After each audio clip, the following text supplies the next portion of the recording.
자비하신 하나님, 광야의 폭풍우와 모래바람이 사납게 불어도 주께서 눈동자같이 우리를 지키시고 그 날개 아래 우리를 감추셔서 이 땅 위에 사는 우리의 삶이 끝나는 그날까지 은총의 날개 아래 품어주심을 감사드립니다. 십자가의 보혈 아래 피난처를 삼고 날마다 주님 주시는 평화와 안식을 누리게 하신 것을 감사드립니다. 다시 주의 날 아버지의 집에 찾아온 주의 백성들을 위로하시고 축복하시며 오늘 우리에게 준비하신 하나님의 은혜로 충만하게 채워 주옵소서. 주님 주시는 힘을 힘입어 세상을 이길 수 있는, 그리고 우리에게 부탁하신 맡기신 사명을 감당할 수 있는 능력 있는 한 사람 한 사람 되게 하여 주옵소서. 우리의 자녀들을 축복하시고 우리의 교구와 목장들을 축복하여 주시고 우리가 기도하는 어린이 선교, 모든 선교 현장마다 주님의 능력과 기적이 오늘도 임하게 하여 주옵소서. 병든 사람을 치료하여 주시는 자비하신 주의 손길로 상한 마음과 육체도 주께서 어루만져 고쳐 주옵소서. 이 시간 전체를 주의 손에 맡기며 예수님의 이름으로 기도합니다. 아멘. 오늘은 다니엘서 9장 이방인의 때라는 두 번째 제목을 가지고 다니엘서 9장 26절 한 구절만 먼저 같이 읽어주시겠습니다. 62일의 후에 기름 부음을 받은 자가 끊어져 없어질 것이며 장차 한 왕의 백성이 와서 그 성읍과 성소를 회파하려니와 그의 종말은 홍수의 엄몰됨 같을 것이며 또 끝까지 전쟁이 있으리니 황폐할 것이 작정되었느니라. 한 구절만 더 같이 읽어주시겠습니다. 누가복음 21장 24절입니다. 저희가 칼날에 죽임을 당하며 모든 이방에 사로잡혀 가겠고 예루살렘은 이방인의 때가 차기까지 이방인들에게 밟히리라. 이것은 우리가 그동안 여러 차례 반복해서 공부한 대로 70일의 계시 중 7일회와 62일회 곧 69일회가 끝나고 마지막 한 일회가 시작되기 전에 그 시간을 알 수 없는 중간에 긴 공백 기간에 일어날 일에 대한 예언이며 마지막 한 일회가 시작되기 전에 있어질 사건에 대한 가브리엘 천사를 통한 하나님의 예언의 말씀인 것입니다. 예수 그리스도께서 끊어져서 십자가에 돌아가신 후 이 다니엘서 9장 26절과 예수님께서 친히 말씀하신 누가복음 21장 24절의 예언의 말씀을 성취케 하시기 위해서 AD 66년에 일어난 갈릴리로부터 일어난 제1차 유대인 반란 사건에 로마 제국은 3만 명의 정예 부대를 파견해서 예루살렘 성을 파괴하고 또 예루살렘 성전을 불태워 버렸습니다. 그리고 AD 135년에 일어난 제2차 유대인 반란 사건, 곧 발코흐바를 지도자로 하여 두 번째 일어난 유대인 반란 사건이며 또 유대 역사상 마지막으로 일어났던 반란 사건입니다. 이 사건으로 말미암아 유대인들은 또다시 로마 제국에 의해서 철저하게 진압을 당하였고, 그리고 예루살렘에 유대인이 발을 딛기만 해도, 그 발이 들여놓기만 해도 사형에 처해지는, 그래서 예루살렘의 유대인의 출입이 AD 135년부터 완전히 금지되었습니다. 당하게 되었습니다. 그리고 예루살렘은 로마 도시의 이름을 따서 아엘리나 카피톨리라는 새로운 로마 도시의 이름으로 예루살렘의 이름이 없어지고 그렇게 불려지게 되었고, 그리고 유다 땅은 팔레스틴이라는 이 블레셋 족속의 이름으로 바뀌게 되었던 것입니다. 유다 백성들은 이 두 차례의 전쟁을 통해서 죽임을 당하거나 포로로 잡혀서 그 땅에서 내쫓겨서 디아스포라 산산이 흩어지게 되어서 1948년 5월 14일 전 세계에서 다시 고국 땅으로 다시 한번 돌아와서 신생 이스라엘 독립국가를 이루기까지 약 1900년 동안 이스라엘이라는 나라는 지도상에서 1900년 동안 완전히 사라지게 되었던 것입니다. 유대인들이 세계 도처로 흩어지고 끌려간 이후 1900년 동안 이 땅에는 주인인 유대인들이 남아있지 않게 되었고, 그리고 그동안 다양한 다른 민족, 다른 족속들이 이 땅을 차지하고 계속 바뀌면서 1900년 동안 그들이 살아왔습니다. 그들은 주인 행세를 그 땅에서 살면서 하며 살다가 또 다른 민족에게 멸망당해서 떠나갔고, 그동안 1900년 동안 예루살렘은 성전이 파괴된 채로 온갖 우상을 섬기는 다른 종교, 다른 신앙의 제단이 되어서 많은 종교와 문화의 흔적을 남겼지만, 그러면서 예루살렘은 철저히 이방인들에게 짓밟히게 되었던 것입니다. AD 325년으로부터 기독교로 개종한 콘스탄틴 황제가 예루살렘을 성지로 선포한 후에, 그러나 로마 제국은, 그리고 비잔틴 제국은 이스라엘 땅을 계속 팔레스타인 땅을 다스렸지만 그들은 이 예루살렘 성전터에는 관심이 없었습니다.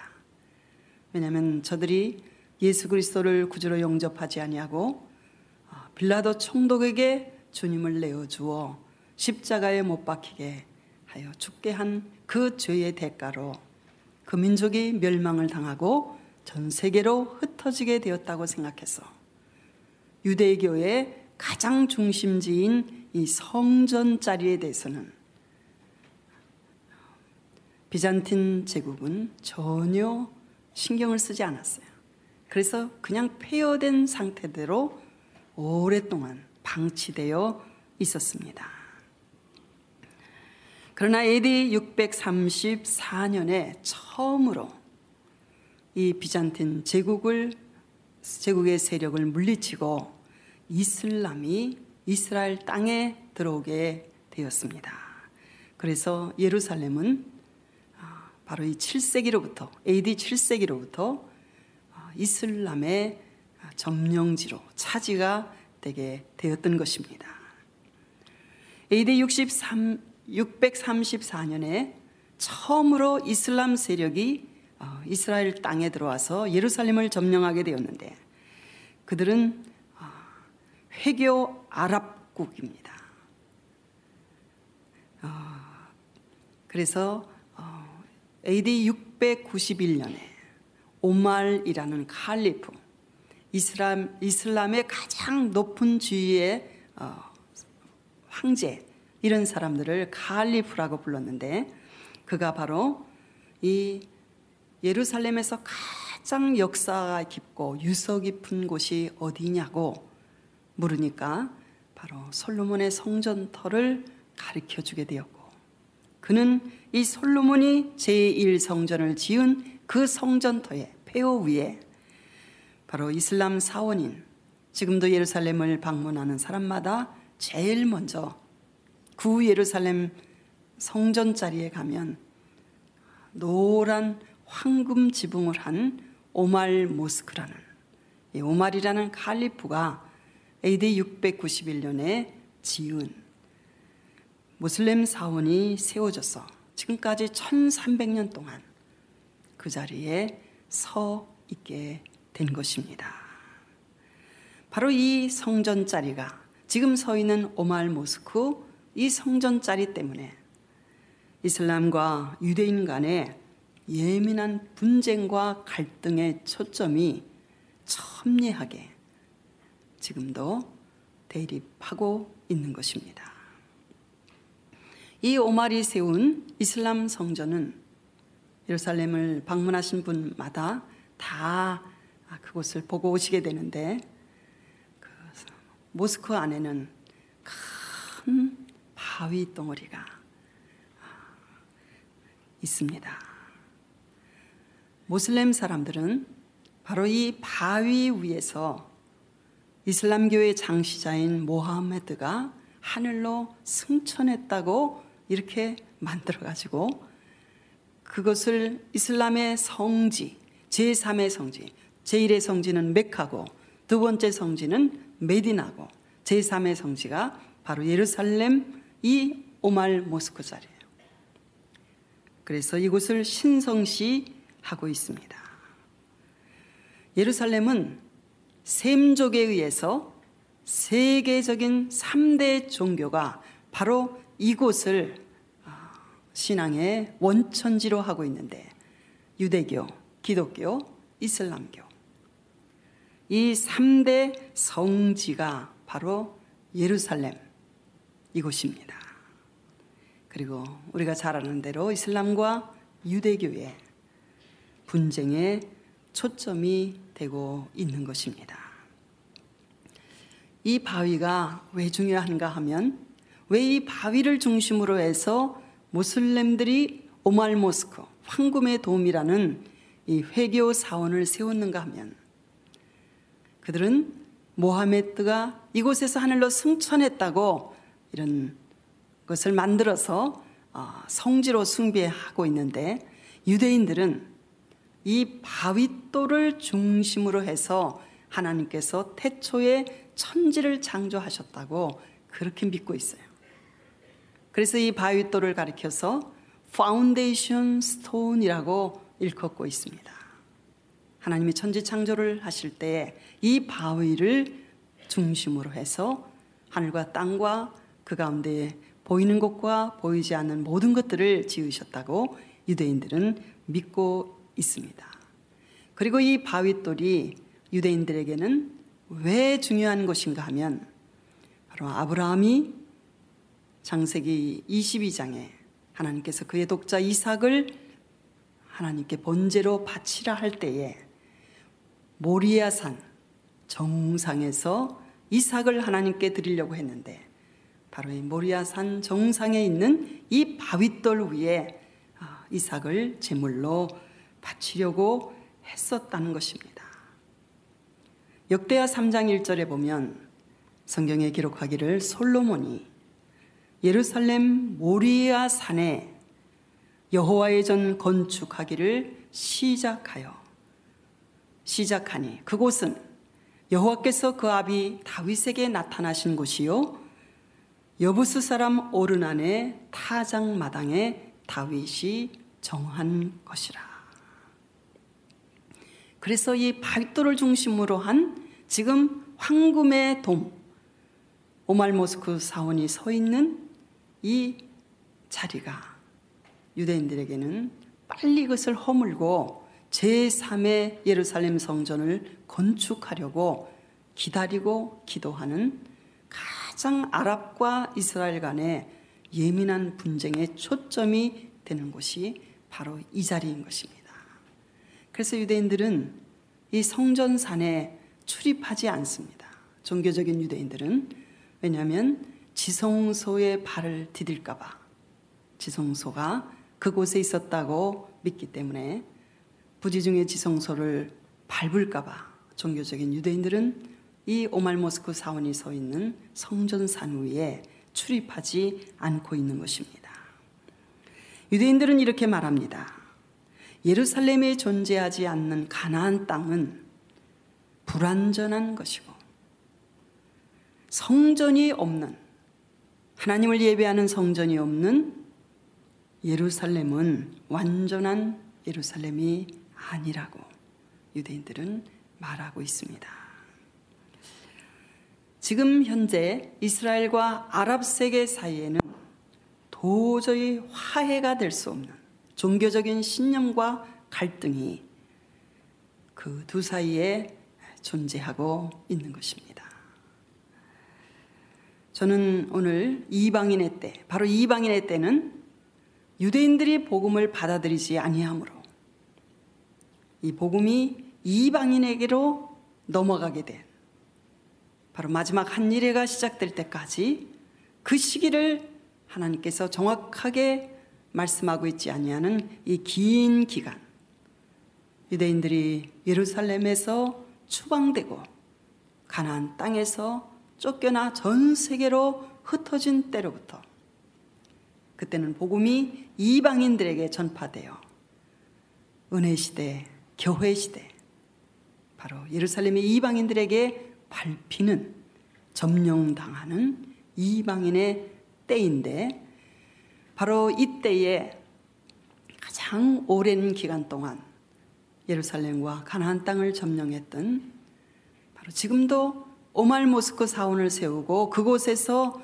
알라신을 섬기는 이슬람 사람들, 그들은 과연 누구이며 그들의 종교는 어떤 종교인가? 이것을 오늘 이 시간에 저희들이 함께 상고해 보려고 합니다. 이런 다니엘서 9장을 공부하는 이런 시간이 아니면 이런 문제에 대해서, 이슬람에 대해서 우리가 자세히 공부할 수 있는 기회가 별로 많지 않습니다. 그래서 조금 딱딱하지만 여러분이 인내심을 가지시고 또 이 기간에 되어졌던 역사적인 중요한 사실들에 대해서 우리가 같이 공부하기를 원합니다. 이슬람, 그들은 누구인가? 또 이슬람 종교는 어떤 종교인가? 대부분 여러분이 짐작은 하시고 또 신문이나 방송을 통해서 많이 듣고는 계시지만 좀 정확한 디테일한 그런 내용을 짧은 시간이지만 함께 나누기를 원합니다. 이슬람 사람들은 주로 아시아와 아프리카 대륙에 주로 펼쳐져 있습니다. 지금은 이슬람 종교는 전 세계에 이목을 집중받으면서 중요한 위치와 그들의 검은 황금이라고 불리우는 석유를 자원화해서 세계 경제를 좌지우지하는 그런 세력으로 그들은 부상했고, 그들이 가지고 있는 위치와 힘을 지금 전 세계에 과시하고 있습니다. 이슬람권은 과거 오랜 기간 동안 아주 가난한 사람들이 사는 지역, 그리고 글자를 읽지 못하고 지식이 없는 문맹인들이 글을 읽지 못하는, 가난하고 배우지 못한 사람들이 많이 사는 지역으로 오랜 시간 동안 세상에 알려져 왔습니다. 그러나 근대사회, 현대사회가, 특별히 자동차나 이런 현대 사회가 과학이 발달하면서 아직까지도 검은 황금이라고 불리워지는 석유를 자원으로 필요로 하는 이런 세상이 되면서 현대사회에 있어서 없어서는 안 될 이런 석유 산유국들인 이슬람권은 무시할 수 없는 존재로 인류 역사상에 등장하게 된 것입니다. 현재 이슬람권의 인구는 놀랍게도 전 세계에 약 14억 이상, 이제 15억을 향해서 가고 있는 그러한 많은 신봉자들을 거느리고 있는 그런 대종교가 되었습니다. 자, 먼저 이슬람, 아랍 사람들, 그들은 누구인가? 그들의 조상은 누구이며 어떻게 그들은 아랍 사람들이 되었는가? 이 근원적인 문제를 성경을 통해서 한번 살펴보려고 합니다. 유대인과 아랍 사람들은 같은 셈족입니다. 그러니까 유대교, 기독교, 이슬람교 세계 3대 종교가 전부 셈족으로 말미암아 이루어지게 되었습니다. 그리고 이 3대 종교가 참 동일한 아브라함 한 사람을 믿음의 조상으로, 신앙의 조상으로 모시고 있습니다. 이슬람교도, 유대교도, 기독교도 그 근원을 따라 올라가면 아브라함을 그들의 신앙의 조상으로 혹은 육신의 조상으로 모시고 있는 것을 발견할 수 있습니다.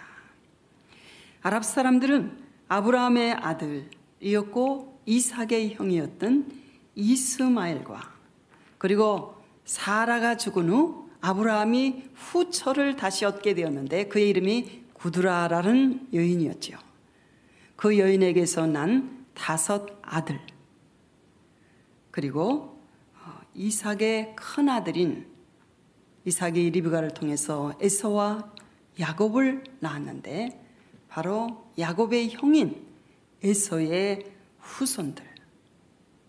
그러니까 이스마엘이 12아들을 낳았는데 그들이 바로 12방백이 되었고 그리고 사라가 죽은 후 후처를 취하였는데 바로 아브라함의 그 후처인 구두라에게서 난 5 아들의 후손들 그리고 이삭이 낳은 첫 번째 아들 에서의 후손들 바로 그들이 아랍 사람들의 조상이 되었던 것입니다.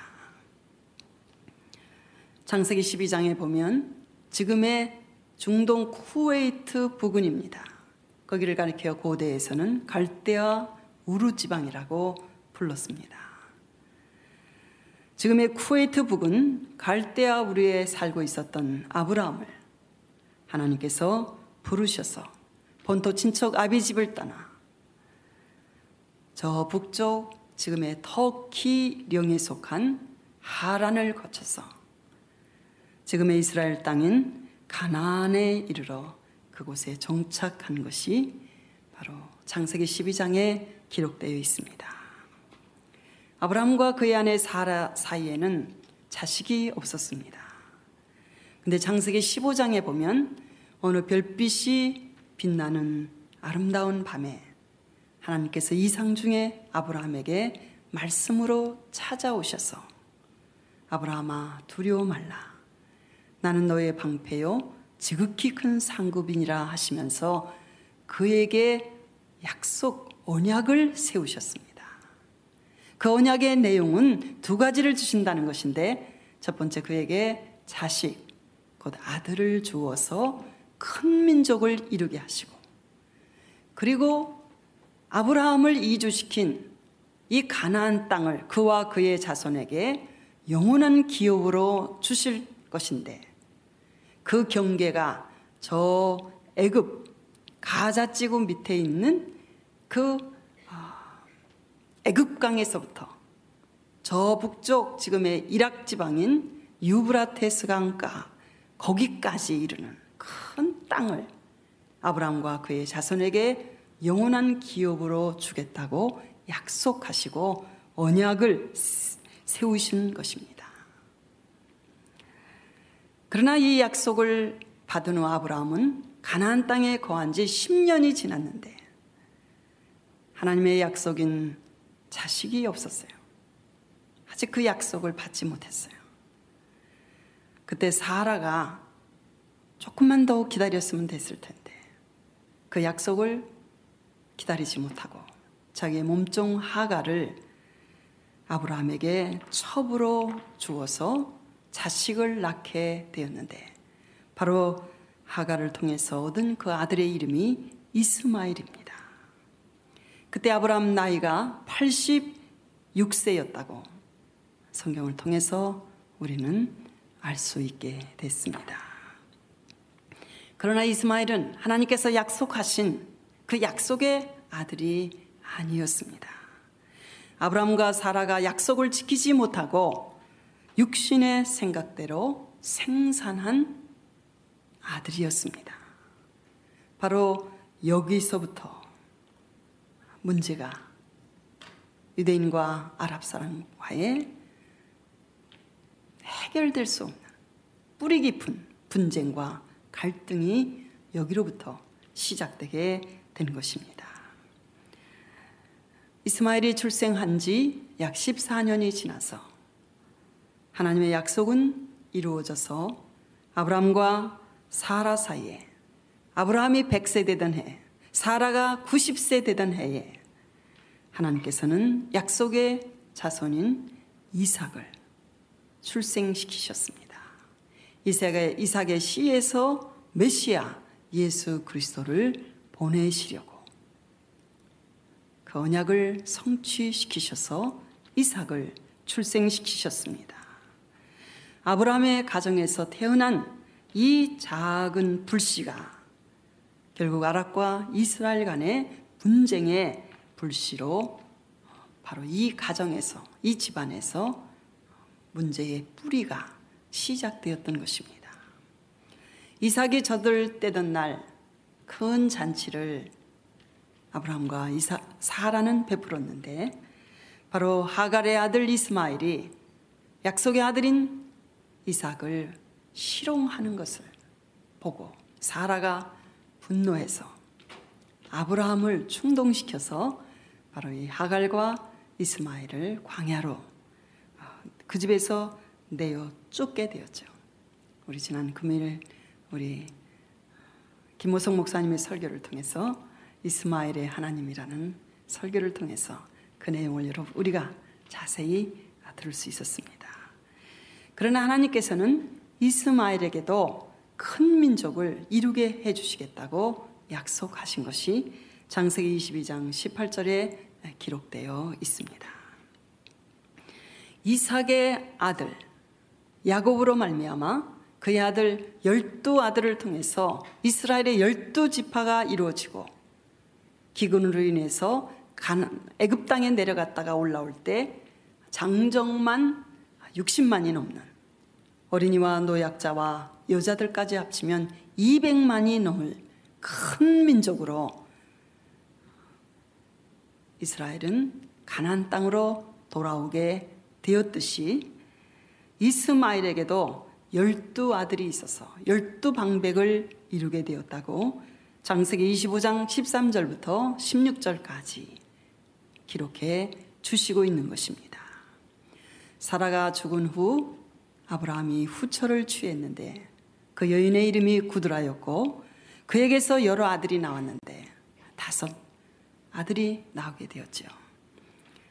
바로 구드라에게서 얻은 이 아들들의 자손이 이스마엘의 자손들과 더불어 오늘날 아랍 여러 나라들의 조상이 되었던 것입니다.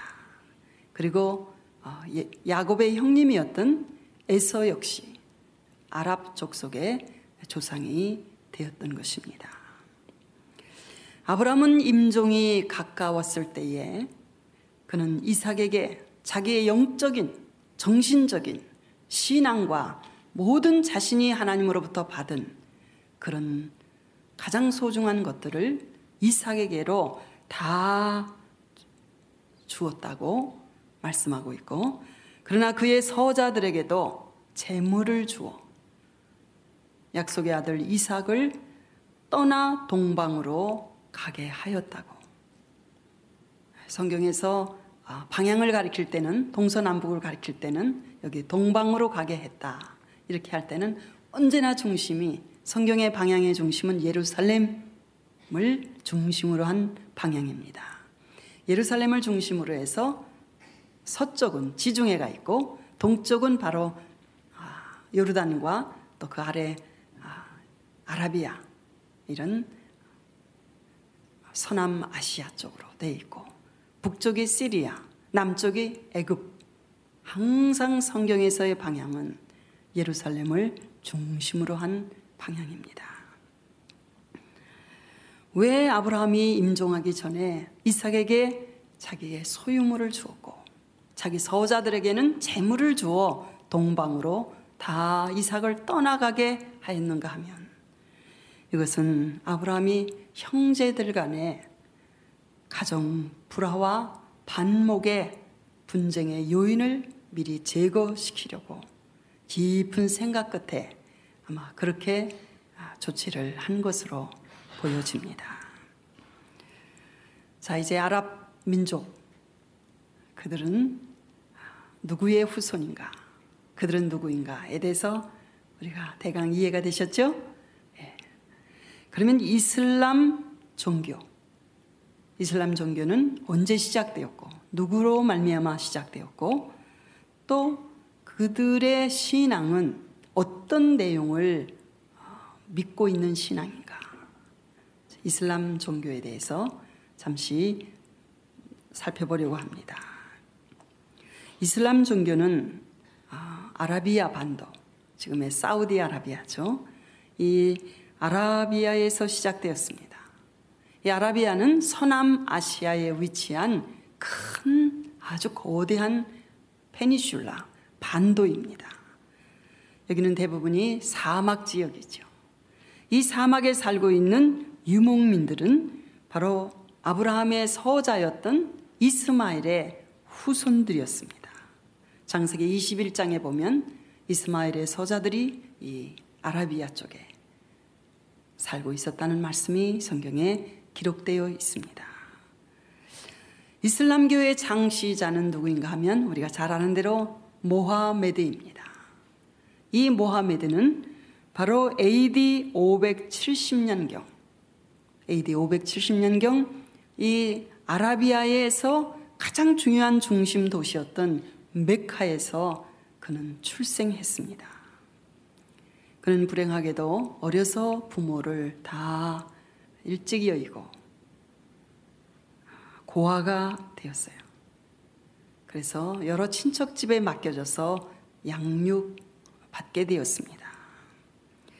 그가 자라난 메카는 동과 서의 무역 중심로였고 그리고 모든 문물과 상업을 교역하는 그런 중심지였습니다. 그래서 그 당시에는 뭐 말이나 차가 마차 같은 것이 없었기 때문에 이 사막 지역에서 유일한 교통수단은 낙타를 타고 이제 사막을 여행하는 것이죠. 그래서 모하메드는 그 대상들을 따라 무역로를 따라서 상업 목적에서 이 북쪽 시리아 쪽을 여행하기도 하고 그리고 지금의 이스라엘 땅인 이 팔레스티나를 그는 무역 상인들의 일행으로 여행하면서 그는 유대교인들과 많은 접촉을 가졌고 그리고 기독교인들과도 많은 접촉을 가져서 단편적으로 성경을 얻어서 읽기도 했었다. 이렇게 학자들은 말하기도 합니다. 그러니까 AD 670년에 570년에 그가 출생했기 때문에 그는 유대교와 기독교 모두를 많이 접촉할 수 있는 그런 위치에 있었다는 것이죠. 모하메드는 그 남의 집 가게에서 상인의 집에서 사환 노릇을 하게 되었는데 굉장히 부유한 상인의 집에서 일을 하게 되었습니다. 그런데 그 남자 주인이 죽게 되었어요. 근데 여자 주인이 이제 과부가 되었는데 이 모하메드보다 15살이나 나이가 많은 연상의 여인이었는데 이 과부가 모하메드에게 프로포즈를 했대요. 그래서 이 모하메드가 이 돈 많은 과부와 결혼을 하게 되었고 그때로부터 모하메드는 풍족한 부유한 생활을 이 메카에서 할 수 있게 되었다는 것입니다. 전해 내려오는 이야기를 들으면 정확한지는 모르겠습니다.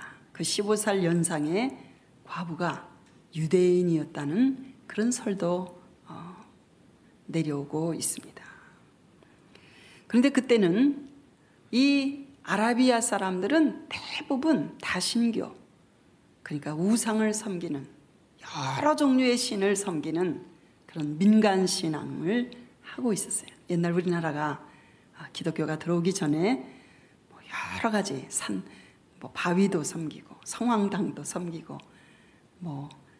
큰 산도 섬기고 이렇게 하듯이 그 아라비아 사람들도 이런 다신교, 민간 신앙 이런 신앙생활을 하고 있었습니다.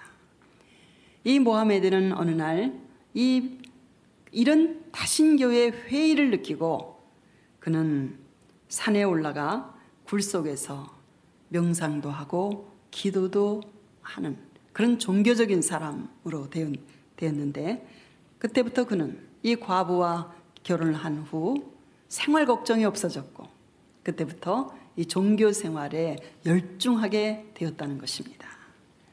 그가 40세가 되었을 때 어느 날 그는 가브리엘 천사를 만나서 알라 신으로부터 계시를 받았다는 것입니다.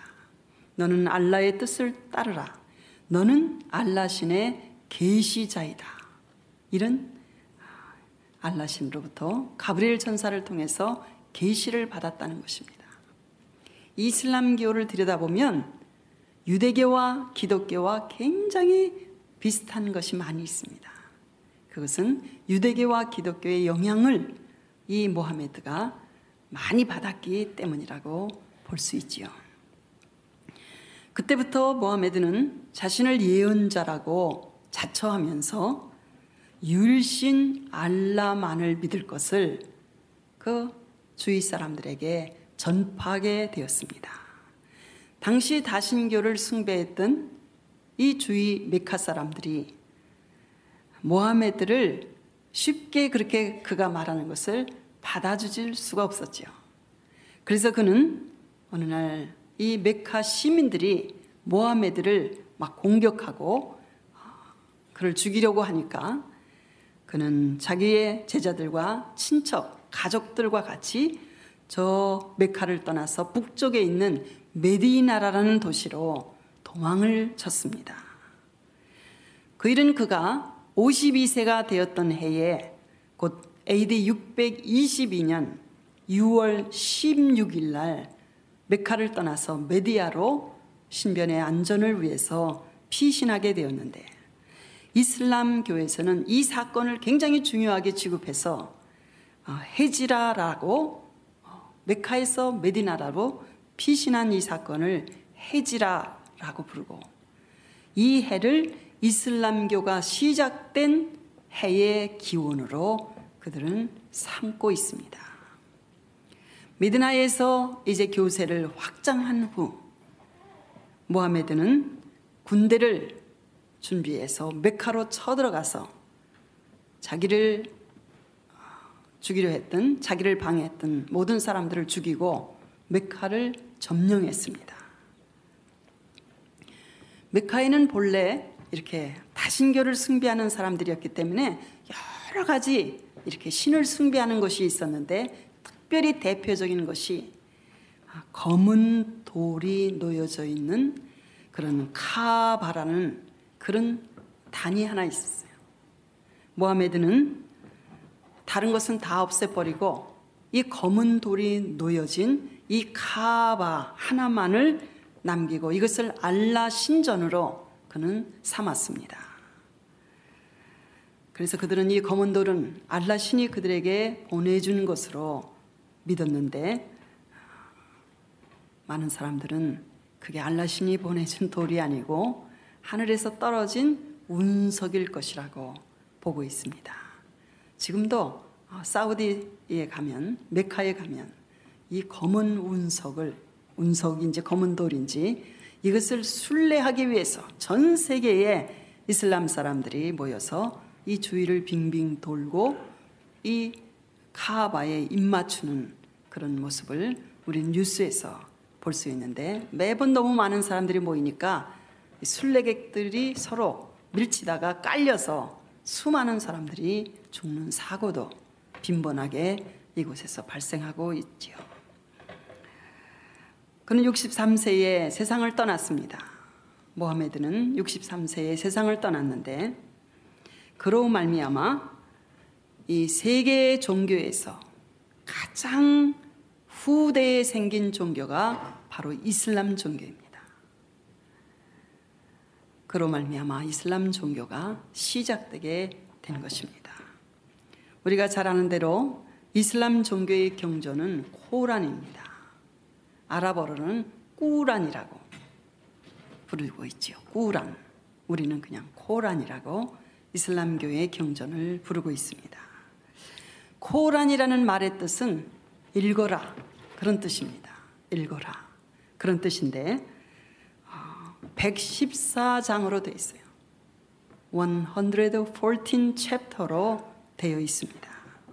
이 코란은 알라 신으로부터 천사 가브리엘을 통해서 모하메드에게 계시된 내용을 기록한 것이라고 그들은 말하고 있습니다. 코란은 아랍어로 쓰여졌어요. 바로 이 코란의 내용을 보면 유대교와 기독교와 그리고 그 아라비아 사람들이 숭배했던 민간신앙, 이 세 가지가 이렇게 합쳐진 것이 코란의 내용이라는 것을 우리는 알 수가 있습니다. 이 코란에 의하면 알라 신은 창조주로서 인간을 창조했고, 그리고 부활과 종말에 대해서도 이 꾸란은 기록하고 있습니다. 그리고 구약 성서에 나오는 인물인 아담, 노아, 아브라함, 모세, 엘리야, 이런 선지자들을 예언자로 그대로 다 받아들이고 있어요. 이건 유대교의 영향을 받은 것이죠. 그리고 신약 성경에 나오는 세례 요한과 마리아와 예수님도 예언자 중에 한 사람으로 인정하고 묘사하고 있습니다.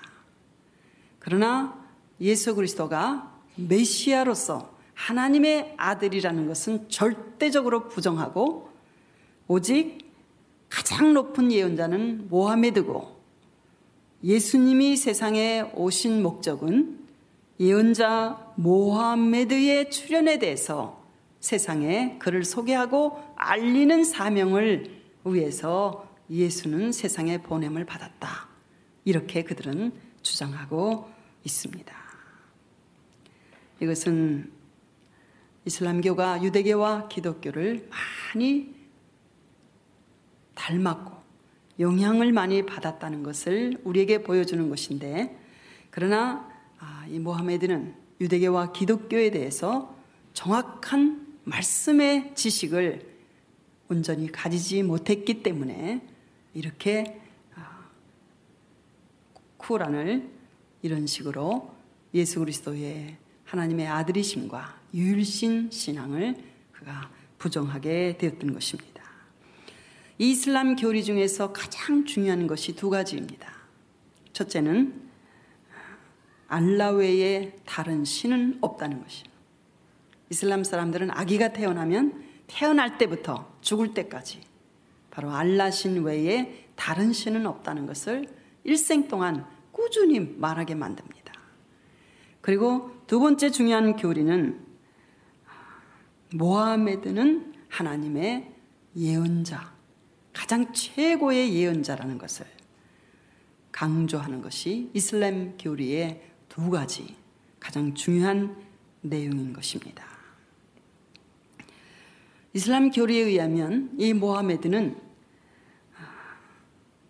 처음 이 신앙을 전파할 때부터 이교도, 그가 이교도라고 말하는 것은 주로 유대인들이, 유대교를 믿는 사람들 굉장히 미워했어요. 그리고 이슬람을 받아들이지 않는 모든 비신자들은 그들과 전쟁할 것을, 지하드라는 성전을 할 것을 선포했어요. 그러니까 이슬람교를 받아들이지 않는 사람들, 그리고 이교도인 유대교들과는 지하드라는 성전을 선포했습니다. 왜냐하면 이 전쟁이 너무 거룩한 전쟁이기 때문에 싸우다가 죽으면 순교자가 되고, 순교자가 되면 죽은 후 낙원을 보장받는다는 것을 모하메드는 처음부터 전쟁, 싸움을 강조를 했습니다. 그래서 지금도 이슬람 테러를 하는 사람들은 자기가 지하드, 거룩한 전쟁, 성전을 이교도들과 또 유대교나 기독교인들과 하는 것이라고 생각해서 그들은 죽으면 자살 폭탄을 통해서 죽든지 이런 테러를 통해서 죽으면 순교자가 되고 그 보상으로 천국에 가게 된다고 굳건히 믿기 때문에 한 사람 테러 분자를 모집하는데 몇백 명씩 모집을 한 그 응모를 한다는 것입니다. 그만큼 참 잘 오도된 신앙이 한번 들어가면 얼마나 이렇게 잘못될 수 있는가를 우리에게 보여주고 있습니다. 이와 함께 이슬람교는 믿음의 실천에 대해서 강조를 하는데 5가지 행함을 강조하고 있습니다. 그 5가지 행함을 소개하면 첫 번째는 하루에 5번씩 메카를 향해서 예배를 드려야 한다는 것입니다. 이 5가지를 이슬람교의 5기둥이라고 일컫기도 합니다. 첫째는 하루에 5번씩 메카를 향해서 예배를 해야 된다는 것이죠. 엎드려서 절하는 모습을 우리가 많이 보았잖아요.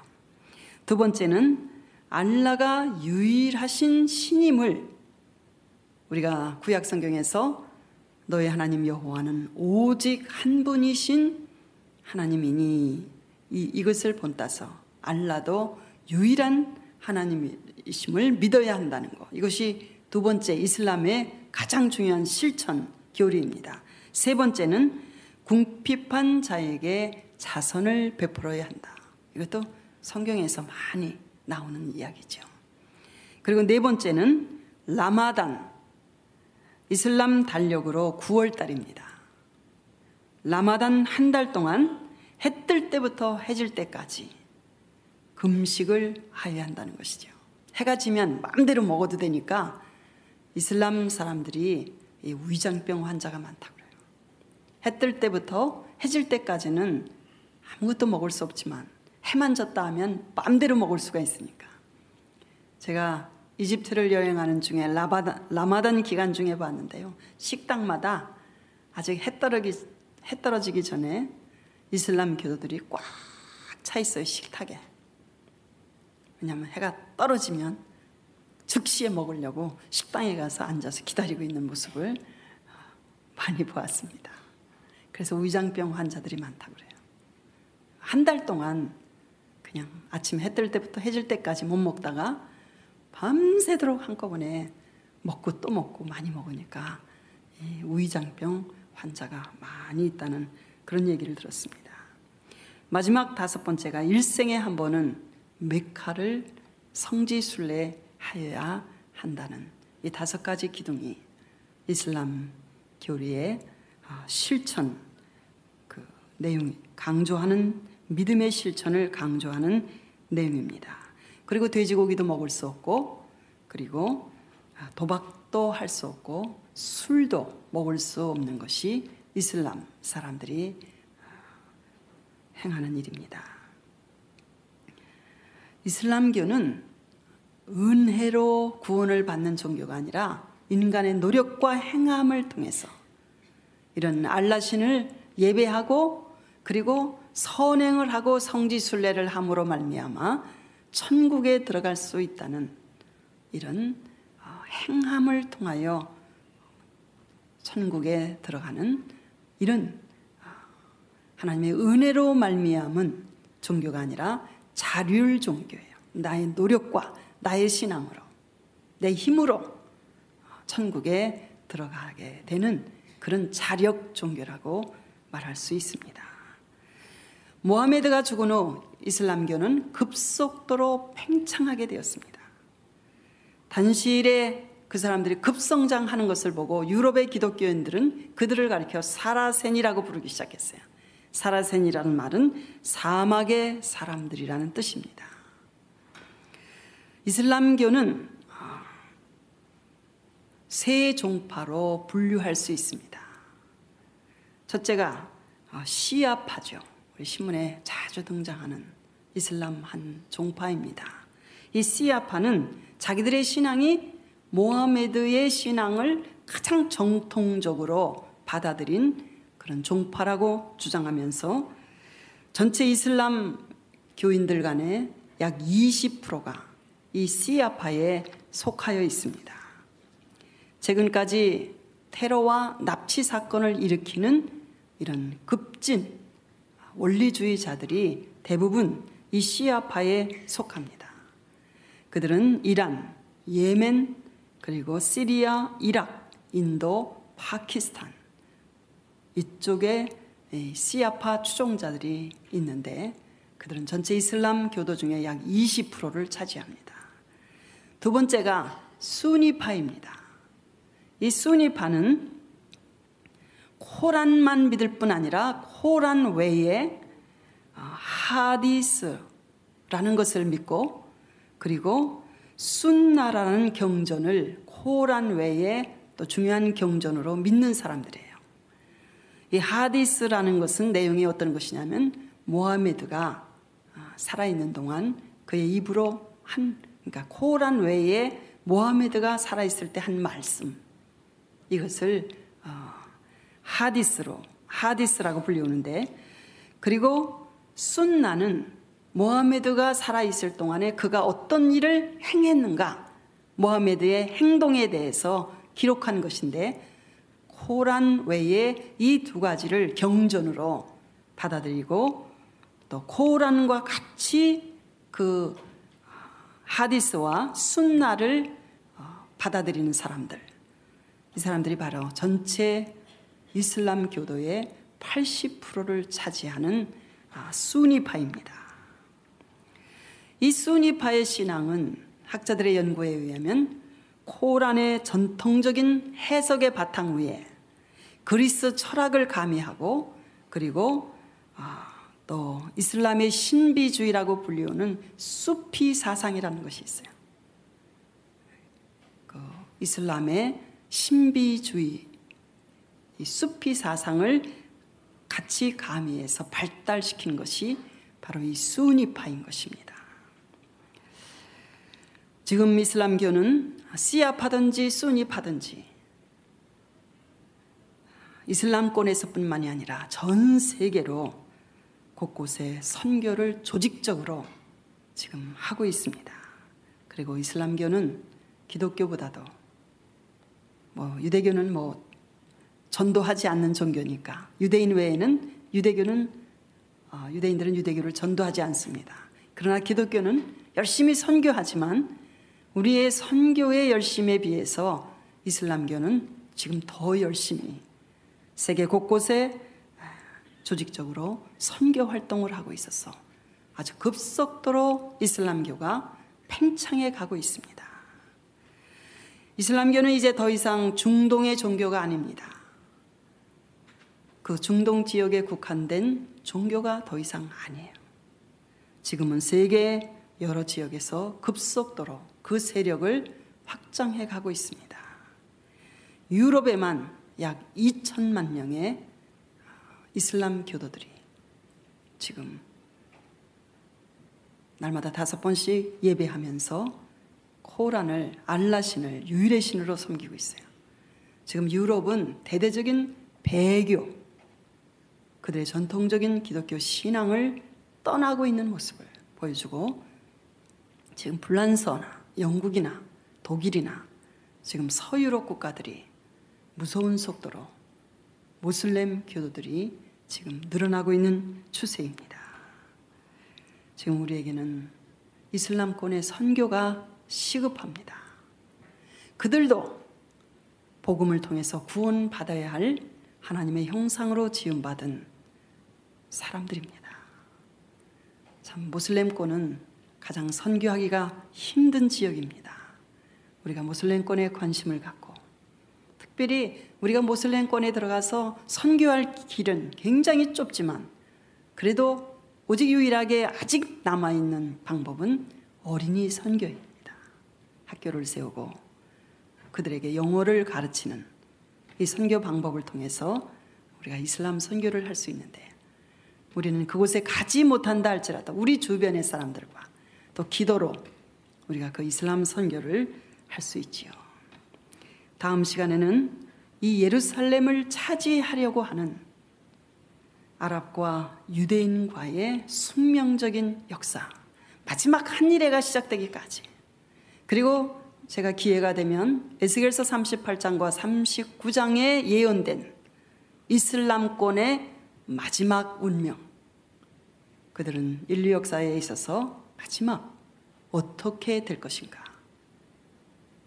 성경은 에스겔서 38장과 39장을 통해서 예언하고 있는데 기회가 되면 아마 그것까지 공부를 좀 하고 싶습니다. 우리 기도하시겠습니다.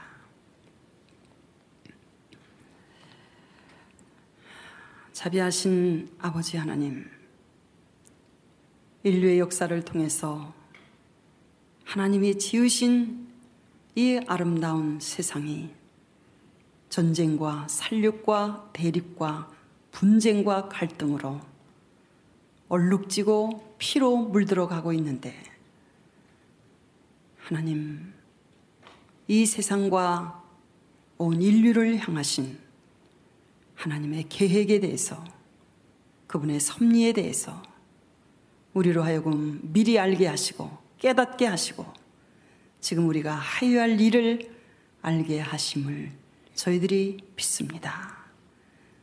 깨닫게 하시고 알 수 있는 지혜를 주셔서 오늘의 일걸음을 받는 동안에 우리에게 부탁하신 복음 선교의 사명, 저희들이 감당할 수 있도록 하나님께서 은혜를 나려 주옵소서. 이슬람권의 하나님의 백성들을 찾는 일에 저희도 함께 쓰임 받을 수 있도록 주께서 우리들을, 이 제단을 사용하여 주시옵소서. 예수님의 이름으로 기도합니다.